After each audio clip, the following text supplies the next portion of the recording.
y'all, welcome back to Papa Creek Farm. Today I am sitting in the kitchen and something I've really wanted to do this year, and probably this is not, like, this is probably super optimistic and also somewhat unrealistic for me because I guarantee I don't look at my list again until like after the season's done. But I really want to try to keep track of and hit goals for preserving food this year. Something that I've struggled with in the past, even though I grow a massive garden, grow tons of food, is actually preserving the food. And part of that is just time. It's hard to make the time, especially like this past year. And even the year before, I'm doing 3 markets a week. Last year I worked 2 days a week. The year before I worked 3 days a week. I have my kids at home with me during the summer. It's just really difficult to come up with enough time because canning and preserving food takes time. Especially, pressure canning, you're gonna sit there for an hour, sometimes 2 hours, making sure you're getting the right pressure, making sure you're not going over the pressure, all those things. So it's time consuming, and it's not something that is easy to just say, oh, I'll do it in an evening, and like you have to kind of set aside a specific amount of time for it. But this year, our goal is that I will have more time. I will be home more, and so I'm really wanting to preserve as much food as possible. A couple reasons, I've talked about this in past videos, is just the cost of food right now is so astronomically high that if I can reduce it with, having a majority of our produce preserved. Now, this is vegetables. We don't produce fruit currently. We have a couple raspberry bushes. We have a couple blueberry bushes. We have some strawberries. We have apple and peach trees, but the apple and peach trees aren't producing yet. Last year we had 2 apples on one of the trees, and one of them broke off during a storm, and the other one ended up with like a blight on it, or like it kind of just rotted out on part of it. So we didn't get any. Not that I was really, like, 2 apples would have been a massive harvest, but it was so exciting. So this is primarily vegetables. We produce or locally source 99% of our meat. We occasionally will buy lunch meat in the grocery store some. We don't buy a ton of that though anymore. And other than that, my husband hunts. I hunt too, sort of. I got a deer last year, which was exciting. But we raise our own pork, we raise our own chicken, and then we source beef locally whenever we need that. We have our neighbors raise raise beef, and when they don't have it, we get it from a farm up in Boonville. So, we have sources of meat locally or in our own backyard. So we don't have to buy that, which is good. It saves us some money there. And at this point, we don't have a source for dairy. I would love to have a source for dairy on our farm, but that's a whole nother thing. So this is really just what I want to preserve for our vegetables. And I thought a lot of this through, as in I'm thinking about meals that I cook yearly, what I would need for those meals. So I'm just gonna go down the list. Basically, I just went through, this is my gardening binder that I have, and I went through some of my seed starting guides as to kind of figure out what I'm gonna be growing. Oh, I got one thing. Now, this is not including anything that we will freeze dry. My parents have a harvest rate freeze dryer. They've had it for 2 years. I had it last year and I didn't use it. They've never used it, so none of us have used it. So I think it's something that we're gonna have to take some time to figure out how to use and to use properly. So I don't want to count on preserving a bunch of food, by freeze drying until we actually do it. But we'll go ahead and start. And these are things that I know I'm growing, and some of them I'm like, I don't know how much I need to preserve. So as much as I can, type of thing. But some of them I have actual goals this year. So beans, and I'm talking green beans, yellow beans, dragon tongue bush beans, snap type beans, not drying beans. I would like 100 quarts canned because I make soup a lot. I make stews a lot. We eat beans, and some of those might be frozen. We do have beans frozen from last year, and we like those for eating, with a meal, just steaming them up and eating them with a meal. The canned beans, because they do get a little bit soggier, they're better in like soups and stews. But I would like 100 quarts canned, which may be a really lofty goal. I would be okay with, you know, one quart for each week of the year. But my goal really is 2 quarts per week, you know, weeks of the year, which technically then I would need 104, but you know, roundabout. Because we'll also be eating some of the stuff fresh through the summer. So this is really for like the off season. So technically, I guess I wouldn't need 100. I didn't really think about that until I'm saying it now. But my goal is still 100. I still would like 100 quarts canned. Dry beans, I have 3 different varieties I'm growing this year. A red kidney bean, a cannelli bean, or cannellini, however you say it, and a black bean. I would like 1 gallon like of dry beans of each of them, of each variety. So that's 3 gallons total. We do a lot of chili. I love chili. It's one of my favorite things to cook, one of my favorite things to eat. And I also would like to get into more of like making soups with beans and replacing some of our meat sources, because you know, I would like to not have to buy as much beef. We do get, obviously we get red meat from the deer. So if we can replace some of our meat, instead of doing, you know, 2 pounds of ground beef in chili, do a pound and then just add more beans to kind of offset that protein source. So I want 3 gallons, you know, 1 gallon of each variety of just dried beans to preserve them dry. Dry beans, as long as they are completely dry, you can store them in an airtight container and they should stay good. But I also would like some canned, just so if I forget, because with dry beans, you do have to soak them ahead of time before you're going to use them. And I'm not always the greatest planner when it comes to meals, but you know, I would like to try. But I do want to have some that I can just pull out and throw in a dish. So I would like 50 cans, pint cans, actually canned, which then again, you just have to drain the liquid and then pour them into, you know, if I'm cooking chili. Most of the time with things like that, I am planning ahead of time. But again, those are things that occasionally I forget, and I'd like to be able to just throw them in.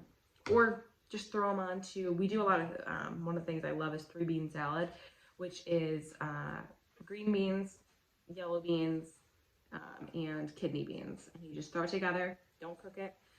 They're canned, everything's canned, and then obviously you're draining all the liquid, and then just put like Italian dressing or ranch dressing on it. Like it's like you eat it like a salad, and it's so good.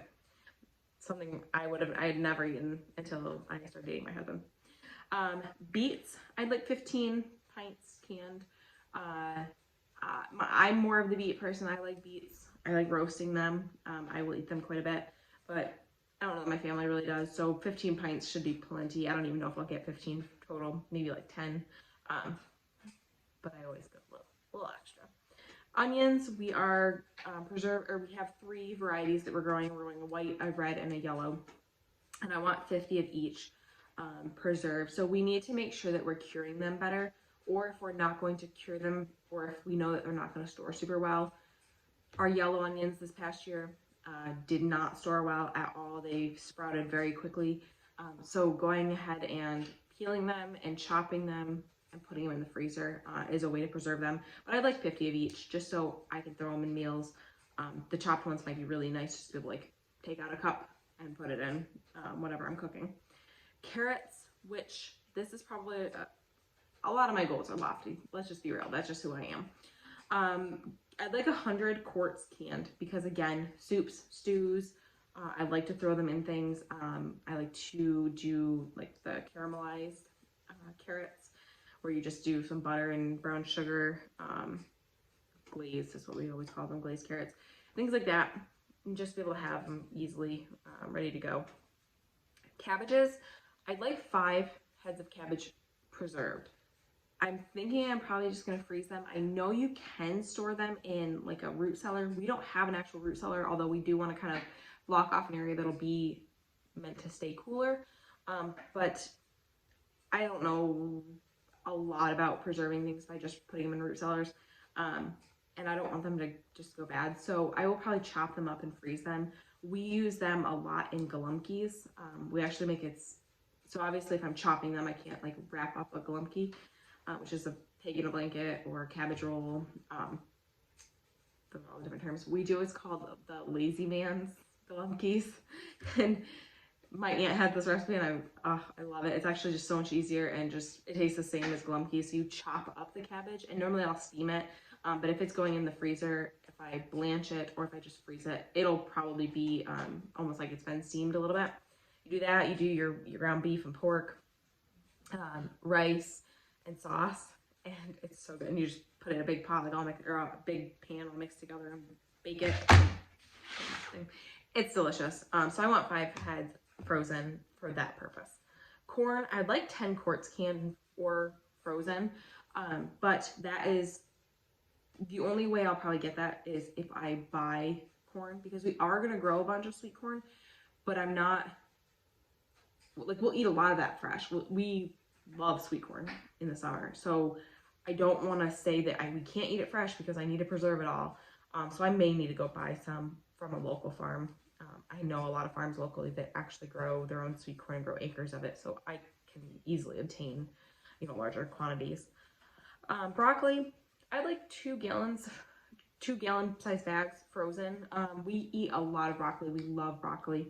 My kids love broccoli, but we eat it primarily cooked, steamed, and I think you can blanch it and freeze it. That's my goal. We'll see how that works. Now, one of the big things I'm preserving is tomatoes. Obviously, tomatoes is the big thing I preserve every year. This past year, I didn't preserve enough. I did have some tomatoes frozen that we just froze whole so that later in the year I could go ahead and preserve them. Take them out and make them into sauce. But I really would like to preserve the majority of our stuff because we have a lot that goes in the freezer. So I don't want to take up a ton of freezer space with tomatoes. So I'd like 100 quarts of just tomato sauce. I don't make it specific. I mean, it's an Italian sauce, so you can make it into a lot of different things. You can, kind of use it as a marinara, or you can use it as like a spaghetti sauce, and you can kind of tweak it to make it different things. 50 pints of salsa. My husband loves salsa. We go through a lot of salsa. I probably could do quarts of salsa because we do, I mean, honestly, a pint doesn't last us super long. It's like 1 or 2 times sitting down with it. But we also do a lot of like nachos and things. 20 pints of whole or diced tomatoes. That is more for, pulling out for chili, being able to throw some diced tomatoes in, or just again, if I am out of sauce now and I have some pints of whole tomatoes, I can pull them out and make them into something if I need to. I'd like to try to make ketchup this year and preserve it and can it. I'd like 5 pints. I may do them in smaller containers. It just is going to depend on what I've got. Because if I'm making ketchup, I'm going to do all the ketchup I'm going to do for that season, like all at once. So we'll see. I don't know how that's going to go. I may try the recipe first and see how it tastes before I actually preserve it. But that's just kind of something I would like to try. And 10 pints of pizza sauce. We make a lot of homemade pizza. I probably could do a lot more than 10 pints and use it all, but I'd like to start with 10 pints and go from there. Cucumbers. We have a ton of pickles down in our basement right now. But some of them are from a couple of years ago, and they were ones that I think it's from 2 years ago, and the recipe we just didn't really like a ton. So I'll probably get rid of all the old ones and then start new with the recipe that we like, which is like the bag mix of the bag pickle mix, the dill pickle mix. Zucchini, I'd like 5 bags frozen. Shredded is actually how I preserve it. 2.5 cups in each bag because for zucchini bread. That's really the only reason I'm going to preserve it. It doesn't preserve well otherwise. If you guys have a way of preserving zucchini that actually works well and like you can pull it out and saute it or cook it into something, that'd be great. Let me know, but I haven't found a great way yet. Winter squash, I'd like 50 cured. Now I need to look into curing them more because I've tried in the past and they've molded. So I need to find out how to cure them properly. And this is the same thing with the next thing, which is potatoes. I'd like a ton cured, or at least saved, because I want to do 25 quarts of them canned, because then you can pull them out, put them into stews, mash them, things like that, make it into things. You can even like roast them that way. But I want to have a lot cured or just saved at least for, even if it's just for seed potatoes for the next year. Because I say we save 100 pounds of each variety of potatoes. I'd like to be able to plant, 25 or more pounds of those potatoes the following year. So use them until they start to sprout, and then save them for seed potatoes. And then the next few things are things that I'd like to save. Actually, the last thing was a thing I added, and that's peppers. And so I'll say that one first because that is something I do want to preserve. We will do like jalapeno cowboy candy. Love cowboy candy. So we'll probably do, I didn't even think about writing that down. That's another thing. 15 pints of that, because we love that on nachos. It's even just good on a cracker with some cream cheese. So good. I love cowboy candy. So we'll do 15 pints of cowboy candy, but then I want like 10-gallon bags, and it doesn't have to be like, they don't have to be massively full gallon bags of sweet peppers that are frozen, chopped, that I can pull out and throw into things. Do peppers and onions, sauteed peppers and onions, things like that. Because you can't really can peppers, so I want to be able to just have some frozen. Freeze drying is something I would like to try with the peppers, but again, I'm not saying I want to preserve a certain amount freeze dried until I know how it works. I'd like to freeze some herbs so that I have those to be able to cook with. Kohlrabi, I love kohlrabi, and it's something that I would love to have throughout the year, but I'm just not sure how to preserve that yet. So that's something I want to look into, whether it's just freezing or if there's a way to can it. I know you can pickle it, so things like that I would love to do. Kale, I want to freeze a little bit of kale, not a ton, but just to be able to put in some smoothies every so often. Peas are something, it really just depends on how well they grow. I have struggled with growing peas in the past.